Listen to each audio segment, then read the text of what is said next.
नारायण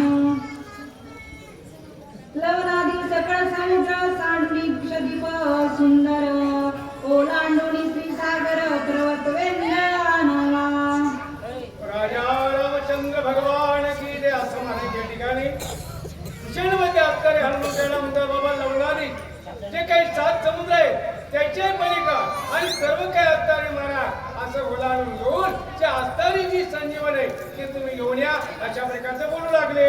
पर्वताच्या उत्तर भागी दिव्य औषधी अनेगी सर्वतान लक्षती जगी त्याही वेगी परिसी हा उत्तर भागाला पर्वताच्या असणारी औषध आहे आणि दिव्य औषध आहे महाराज. त्याचा परिणाम त्याचा गुणधर्म मला सशक्त सर्वत्र त्या ठिकाणी असताना म्हणून मला माहिती आहे अशा प्रकारच्या अवस्थेमध्ये सुषेण वैद्य हनुमंताला बोलू लागले. आपला न पुष्य देवी मान प्रभा सूर्य तेज समान वर्णे सदा नित्य नूतन समूळ जाण बाबा कसे त्या ठिकाणी जशा प्रकारचा सकाळचा सूर्य उगवतो त्याचं तांबूल वर्णे असणारे निघते महाराज आणि शोभायमान दिसतो त्या प्रकारची काही वनस्पती अशा प्रकारची माहिती सुषेण वैद्य हनुमंताला बोलू लागले. समुद्र मंथणी अमृत निघता दैत्य भांडत पर्वती सांडले त्वरित औषधी देत झालिया. काय झालं त्या ठिकाणी महाराज असताना दैत्य आणि देव यांचं युद्ध झालं महाराज आणि त्या दोघांना महाराज अशा प्रकारचं काय केलं समुद्र मंथन केला मेरूचा पर्वत त्या ठिकाणी करून महाराज ते मंथन करून शेषाचा दोल करून सर्व काही मंथन केलं. त्याच्यामध्ये असणारी एक 14 रत्नापैकी असणारी एक औषधी निघाली. कोणती महाराज ती तृणागिरी पर्वतावरली अशा प्रकारचं बोलाली.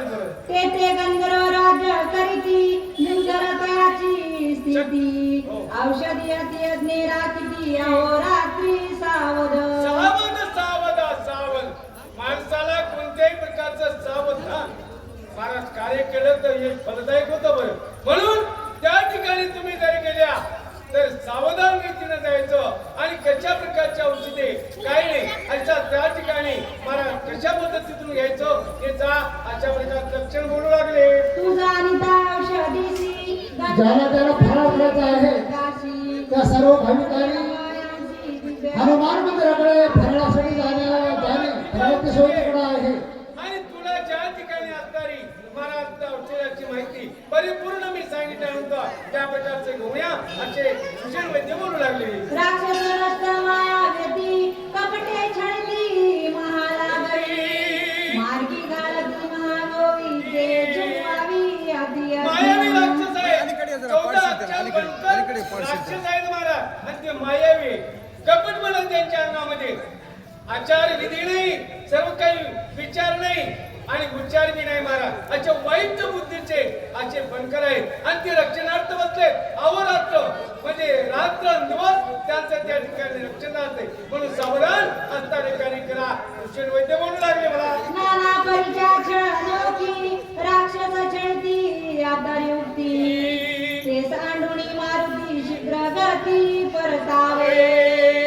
नाना प्रकारचा महाराज कपटी लोक कधी काय बोलतील त्याच्या वाईट असणाऱ्या अवस्था महाराज त्या ठिकाणी काय निर्माण होती म्हणून सावधान राहू. कारण विश्वास ठेवू नये काही जरी केलं तर कपटी लोक असणारे जे काही वाईट असणारे महाराज ते कधी घाला केल्याशिवाय राहत नाही. म्हणून हनुमंत सावधान राहा आणि त्याच्याकडं म्हणजे वाईट लोकांकडे लक्ष देऊ वागा असे सुषेण वैद्य बोलू लागले. दूरपंथाती अथाण निमेशास्त्री कर्मुण मनोवेगे तुझं गमन आम्ही संपूर्ण जाणतो. आम्हाला माहित आहे या ठिकाणी महाराज जाणीव आहे कोणाला काम सांगावं आणि कोण काम करतील कोणाला काम जमतील. उगाच कोणालाही कोणते काम सांगणं कामाचं नाही आणि त्याला ते जमत नाही मग सांगण्याचंच काम. म्हणून हनुमंत तू मन वेगे जातो कारण तुझा अत्तारा म्हणजे काय अत्तारा मनाच्या वेगे म्हणजे वाढत तरी तुझ्या पाठीमागत राहील पण त्याच्या पुढे तू जातो अशा प्रकारचं तुला कार्य जमते असे सूचन म्हणजे बोलू लागले. तथापि मार्गाच्या गणिता तद सांगेन कभिनाथा गमन करावया आता सख्या तत्वता उधारी. या ठिकाणी महाराज आता कसं तुला लक्ष देऊ नाही कशा कशा प्रकारचं गमन, कुठं जायचं, कशा औषधी आणायची, काय नाही, परिपूर्णता तुला सांगतो. थोडं लक्ष देऊन ऐका. अशी तुझे वैद्य बोलू लागले. 3 लक्ष 10 शते 10 यवने अधिक तेथे येता जाता द्विगुणिते पंधनिश्चिते कर्मा 3 लक्ष 10 शत म्हणजे अशा प्रकारचे एवढ्या 4 कोसाचा असतो. आणि येणं जाणं त्याच म्हणले अवधीमध्ये अशा प्रकारची ती कोटी औषधी तृणागिरी पर्वताच्या ठिकाणी आणि जाऊन या अशा प्रकारचं माहिती बोलावी.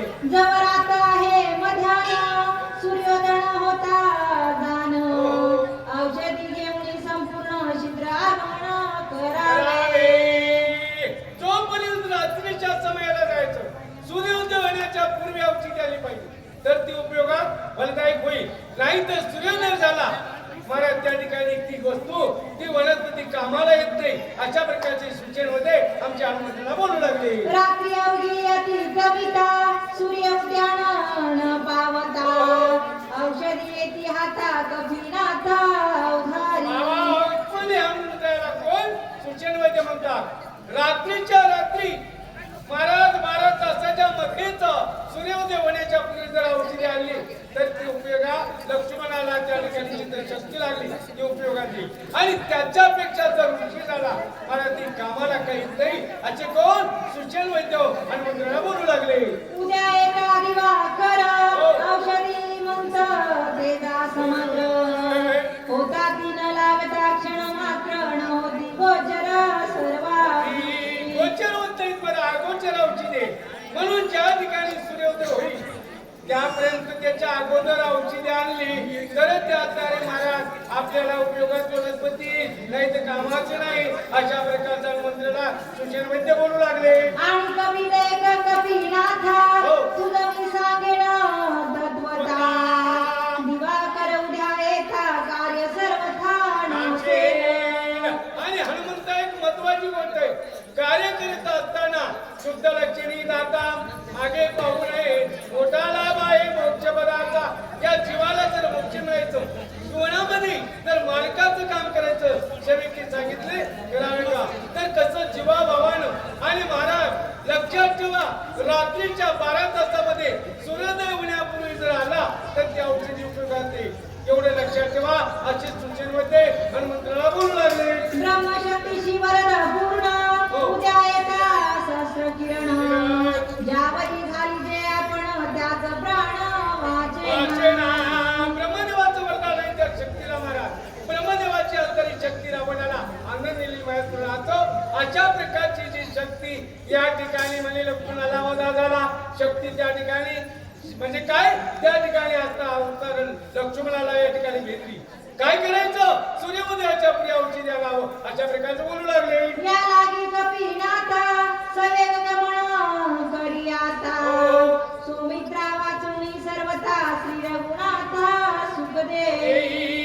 हनुमंतया या ठिकाणी रामचंद्र प्रभूला आनंद किंवा प्रेम किंवा सुख मिळेल फक्त लक्ष्मण वाचला तर.